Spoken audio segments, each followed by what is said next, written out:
तो नमस्कार, आप सभी का स्वागत है आपके अपने यूट्यूब चैनल एक्सेस एकेडमी पर। दोस्तों, आज की इस वीडियो में 12,460 शिक्षक भर्ती में प्रत्यावेदन से जुड़ी हुई बड़ी अपडेट के साथ साथ 72,825 शिक्षक भर्ती में 12,091 की लिस्ट पर डीबी में रिजर्व ऑर्डर कब आ रहा है, इसको लेकर के बड़ी अपडेट निकलकर सामने आ रही है। और इसके साथ साथ उत्तर प्रदेश में नई प्राथमिक शिक्षक भर्ती विज्ञापन 2024 में आएगा या नहीं आएगा, तो इन सभी खबरों को विस्तार पूर्वक डिस्कस करेंगे। आप सभी से निवेदन है, वीडियो को बिना स्किप किए हुए अंत तक देखें, जिससे वीडियो में शेयर की गई सारी जानकारी को आप आसानी से समझ सकें। तो आइए दोस्तों, शुरू करते हैं आज का ये वीडियो। और सबसे पहले बात करेंगे 12,460 शिक्षक भर्ती से जुड़ी हुई आज की बड़ी अपडेट के बारे में। दोस्तों, जैसा कि आप सभी लोग जानते हैं, 12,460 शिक्षक भर्ती में 8 जनवरी को सुप्रीम कोर्ट की तरफ से एक आदेश निर्गत किया गया था, जिसकी वजह से 12,460 शिक्षक भर्ती में स्टेटस क्यू जारी हुआ था। और उसी आदेश के अनुपालन में बेसिक शिक्षा विभाग उत्तर प्रदेश की तरफ से 14 मार्च को एक शासनादेश निर्गत किया गया, जिसमें 12,460 शिक्षक भर्ती के सभी अभ्यर्थियों से प्रत्यावेदन जो है वो मांगे गए थे। उसके लिए 20 मार्च से जो पोर्टल खोला जाना था, लेकिन 20 मार्च को टेक्निकल इशू होने के कारण विभाग की तरफ से पोर्टल नहीं खोला जा सका था। इसीलिए आप सभी को बता दें, कल देर शाम आप सभी लोगों ने देखा कि जो बेसिक शिक्षा विभाग है उसकी तरफ से 12,460 शिक्षक भर्ती में प्रत्यावेदन को लेकर के पोर्टल खोल दिया गया। अब दोस्तों, आप सभी को बता दें, पोर्टल खुलते ही कुछ साथियों ने अपने प्रत्यावेदन सबमिट करने शुरू भी कर दिए। हालांकि इस सारे प्रोसेस की जानकारी हमने शाम को वीडियो के माध्यम से आप सभी के साथ डिस्कस की थी, उस पर चर्चा नहीं करेंगे। फिर भी आप सभी को बता दें, बहुत सारे अभ्यर्थी हमारे जो हैं 12,460 शिक्षक भर्ती से जुड़े हुए भाई बहन हैं, उनके मन में एक प्रश्न आ रहा है कि हमें प्रत्यावेदन करना चाहिए या नहीं करना चाहिए, क्योंकि जो भर्ती से संबंधित कुछ अगुवाकार या लीडर लोग हैं, तो वो अपने अपने तरीके से प्रत्यावेदन की बात कर रहे हैं। तो हम बता दें आप सभी को कि प्रत्यावेदन किसे करना है।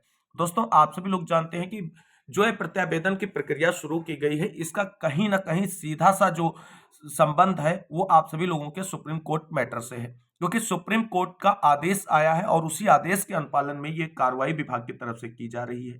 तो पहला पॉइंट यहाँ पर यह है, जितने भी भाई बहन है, चाहे चयनित ही हो या अचयनित, सभी को मौका दिया गया है प्रत्यावेदन करने के लिए।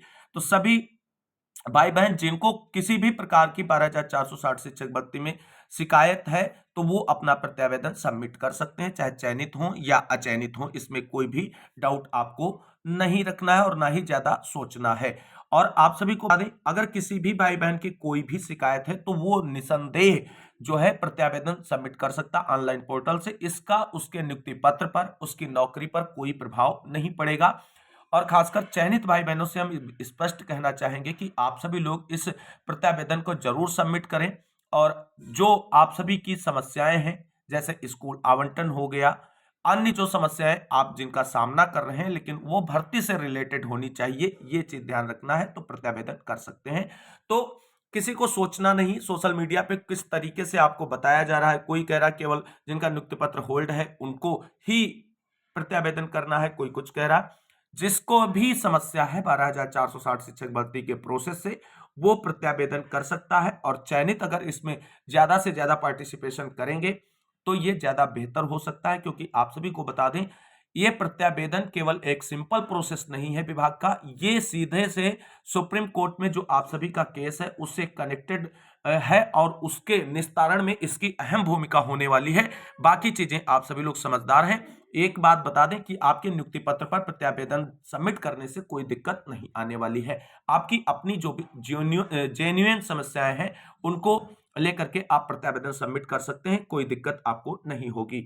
वहीं अब बात आप सभी को बता दें, कुछ जीनियन पॉइंट्स हैं जिन पर आप सभी लोग प्रत्यावेदन कर सकते हैं, उनको हम आप सभी के साथ डिस्कस करने वाले हैं। तो दोस्तों, प्रत्यावेदन को लेकर के जो सोशल मीडिया पर कहीं ना कहीं डाउट बना हुआ है, उसको इन पॉइंट को समझने के बाद आप सभी के वो शार्ट आउट हो सकते हैं। तो दोस्तों, 12,460 शिक्षक भर्ती में प्रत्यावेदन के लिए कुछ 5 से 6 पॉइंट जो हैं वो हम आप सभी के साथ डिस्कस कर रहे हैं। पहला है कि 12,460 शिक्षक भर्ती में जिले में सीट के सापेक्ष कितनी नियुक्ति हुई, अभी तक काउंसलिंग के उपरांत और समस्त कैटेगरी वाइज रिक्त सीटों को कहीं भी नहीं बताया गया है। तो पहला पॉइंट यह है जिस पर प्रत्यावेदन किया जा सकता है। दूसरा पॉइंट है कि 12,460 शिक्षक भर्ती के अंतर्गत आपके जिले का तात्पर्य दोस्तों यहां पर है जहां आपने आवेदन किया था, उस जिले की बात की जा रही है। जिन अभ्यर्थियों को 29 दिसंबर की काउंसलिंग के उपरांत होल्ड रखा गया था उनका चयन हुआ या नहीं हुआ, यदि हुआ तो होल्ड अभ्यर्थियों का पुनर्चयन की संख्या बतलाई जाए और अभी तक कितने पद 29 दिसंबर की काउंसलिंग में होल्ड कैंडिडेट से खाली हैं और जिनका चयन नहीं हो पाया है यह भी नहीं दर्शाया गया है, जिसे कि दर्शाने का कष्ट किया जाए। अगला जो पॉइंट है कि 5 जनवरी के काउंसलिंग के उपरांत कितने सीटें रिक्त रह गई हैं कैटेगरी वाइज, यह भी नहीं बतलाया गया है। चौथा पॉइंट जिसे आप लोग प्रत्यावेदन में ऐड कर सकते हैं, यानी इस पॉइंट पर भी आप शिकायत दर्ज कर सकते हैं कि 12,460 शिक्षक भर्ती में 29 दिसंबर की काउंसलिंग और 5 जनवरी की काउंसलिंग में शैक्षिक अर्हता तिथि 15/12/2016 के बाद टीटी 2016 और बीटीसी बैक सेमेस्टर अभ्यर्थियों में कितने लोगों को, ये पॉइंट बहुत इंपॉर्टेंट है दोस्तों, कितने लोगों को आपने नियुक्ति पत्र निर्गत किए हैं यह भी डाटा आपने अभी तक नहीं दिखाया है। यहां से चीजें बहुत, और ये बहुत ही आपको बता दें स्ट्रांग पॉइंट है प्रत्यावेदन सबमिट करने के लिए। अगला और पांचवा पॉइंट अगर हम बात करें तो आपके जिले में जहां से आपने आवेदन किया है उसका नाम लिखना है। में 12,460 शिक्षक भर्ती में टोटल आवंटित पदों में कितने पदों पर नियुक्ति पत्र निर्गत हुए हैं और अभी कितनी सीटें कैटेगरी वाइज रिक्त रह गई, यह भी कहीं नहीं बतलाया गया है। और अगला और छठा पॉइंट जो कह रहा है वो कह रहा है कि 29 दिसंबर और 5 जनवरी को हुई काउंसलिंग में बिना एनओसी के, ये भी पॉइंट समझिए कि कितने अभ्यर्थियों ने काउंसलिंग करा करके नियुक्ति पत्र निर्गत कराए हैं, उनकी भी संख्या आपने नहीं बताई है। सातवां पॉइंट कह रहा है कि स्पेशल कैटेगरी को 5 जनवरी की काउंसलिंग में कहीं भी नहीं बुलाया गया था। जो 4 तारीख को जिले वाइज खाली पदों की लिस्ट आई थी वहां पर भी स्पेशल कैटेगरी के सीटों का विवरण नहीं दर्शाया गया था, कहीं भी शो नहीं किया गया था कोई भी डाटा जो स्पेशल कैटेगरी से संबंधित था। केवल अनारक्षित seat, OBC seat, SC seat और एसटी जो सीटों का विवरण दिखाया गया था। जो खाली रिक्त पद थे जिले वाइज उनमें स्पेशल कैटेगरी के पदों की संख्या जो रिक्त थी उसको कहीं पर भी शो नहीं किया गया था।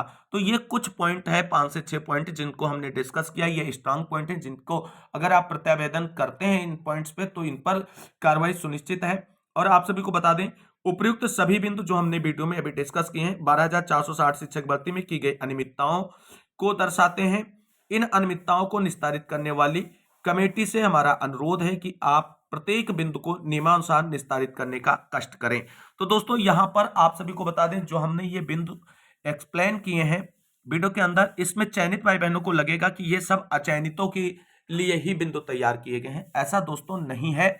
ये हमने एक मॉडल सेट के रूप में आप सभी के लिए कुछ पॉइंट डिस्क्राइब किए हैं। इसके साथ साथ जो चयनित भाई बहन है वो अपने स्कूल आवंटन की समस्या, नियुक्ति पत्र होल्ड की समस्या, इन सभी समस्याओं को जो मेंशन करते हुए प्रत्यावेदन सबमिट कर सकते हैं। तो वो आपको अपनी पर्सनल जो प्रॉब्लम्स हैं भर्ती से संबंधित उनसे संबंधित प्रत्यावेदन सबमिट करना है।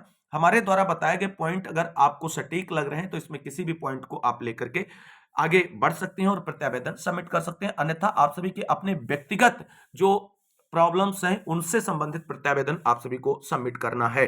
तो कुल मिलाकर के 12,460 शिक्षक भर्ती में प्रत्यावेदन जिस अभ्यर्थी को कोई दिक्कत है आराम से करे, कोई भी टेंशन किसी को नहीं होने वाली है, किसी के नियुक्ति पत्र पर कोई आंच नहीं आने वाली है, ये बिल्कुल बेफिक्र रहिए।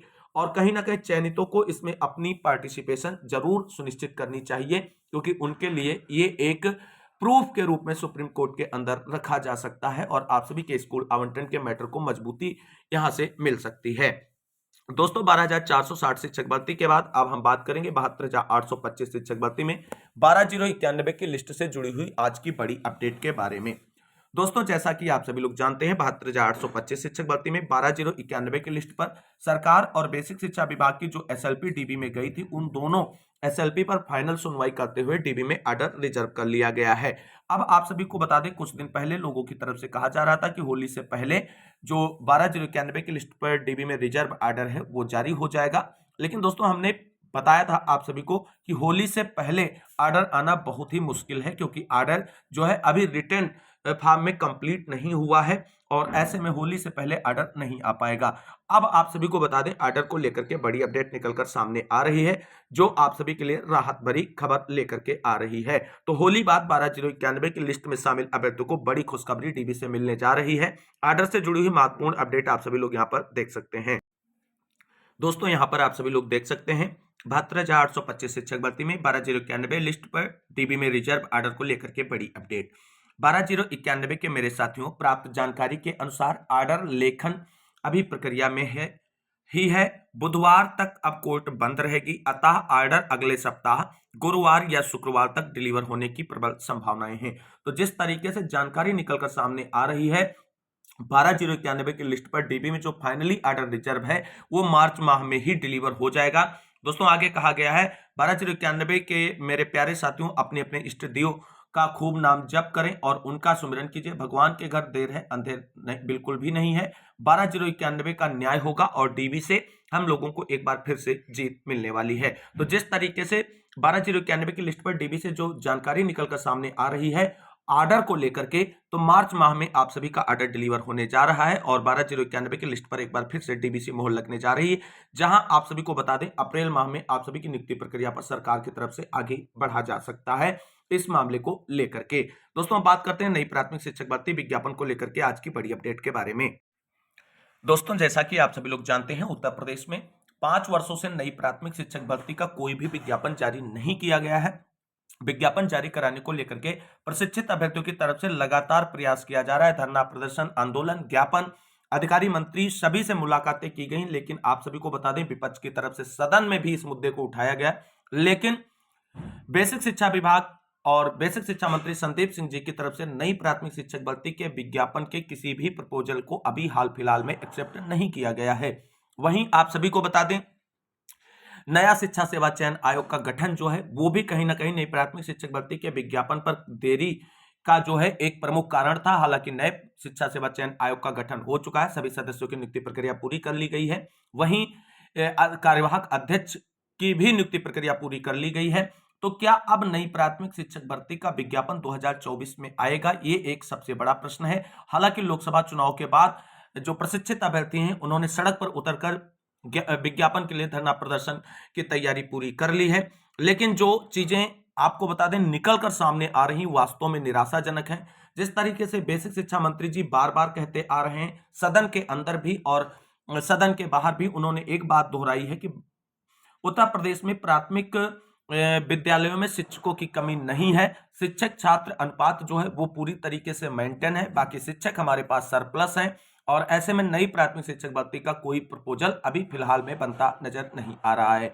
अब उसी से जुड़ी हुई एक बड़ी अपडेट आज निकलकर सामने आ रही है, जिस पर आप सभी लोग नजर डालेंगे तो आपकी आंखें खुली की खुली रह जाएंगी और जो स्पष्ट संकेत कर रहा है कि 2024 भी कहीं ना कहीं नई प्राथमिक शिक्षक भर्ती के विज्ञापन से खाली जाने की ओर आगे बढ़ रहा है। तो दोस्तों यहां पर एक बड़ी खबर आप सभी लोग देख सकते हैं। महानिदेशक ने बेसिक शिक्षा विभाग से शुरू की पूछताछ, परिषदीय स्कूलों में कम हो गए 24 लाख विद्यार्थी। यहां पर आप सभी लोग देख सकते हैं 2022-23 सत्र में 1.92 करोड़ विद्यार्थी थे पंजीकृत, वहीं 2023-24 सत्र में 1.68 करोड़ बच्चों का नामांकन। ये चीज बहुत ही निराशाजनक है और नई प्राथमिक शिक्षक भर्ती का विज्ञापन जो चाह रहे हैं जल्द से जल्द विभाग निकाले, उनके लिए कहीं ना कहीं निराशा भरी खबरें हो सकती हैं। यहां पर आप सभी को बता दें पूरा डाटा जो है इसी बिहाफ पर बेसिक शिक्षा मंत्री जी कहते आ रहे हैं कि हमारे पास शिक्षक छात्र अनुपात मेंटेन है और जब बच्चों की संख्या यानी छात्रों की संख्या विद्यालयों में घटेगी तो ऐसे में शिक्षक जो हैं और सरप्लस हो जाएंगे और ऐसे में जब शिक्षक सरप्लस हो जाएंगे तो नई प्राथमिक शिक्षक भर्ती के विज्ञापन का इंतजार कर रहे और उसके लिए संघर्ष कर रहे अभ्यर्थियों के लिए 2024 भी कहीं ना कहीं खाली रहने वाला है। और ये दोस्तों सूरत जो है बेसिक शिक्षा के लिए बहुत ही निराशाजनक है, क्योंकि विद्यार्थियों के बढ़ने के बजाय लगातार घट रहे हैं और जब विद्यालयों में छात्रों की संख्या नहीं होगी तो अध्यापकों की नियुक्ति प्रक्रिया पर कहीं ना कहीं विराम लग जाएगा, क्योंकि जो अध्यापक हैं वही सरप्लस की पोजीशन में आ जाएंगे और चीजें जो हैं वो निराशाजनक हो जाएंगी। तो जिस तरीके से डाटा निकलकर सामने आ रहा है ये स्पष्ट संकेत दे रहा है कि नई प्राथमिक शिक्षक भर्ती कहीं ना कहीं 2024 में भी आप सभी को इंतजार कराती नजर आएगी। तो आज की इन महत्वपूर्ण खबरों के साथ आज के इस वीडियो में बस इतना ही। मिलते हैं अगली वीडियो में, तब तक के लिए सभी साथियों को जय हिंद, जय भारत, वंदे मातरम।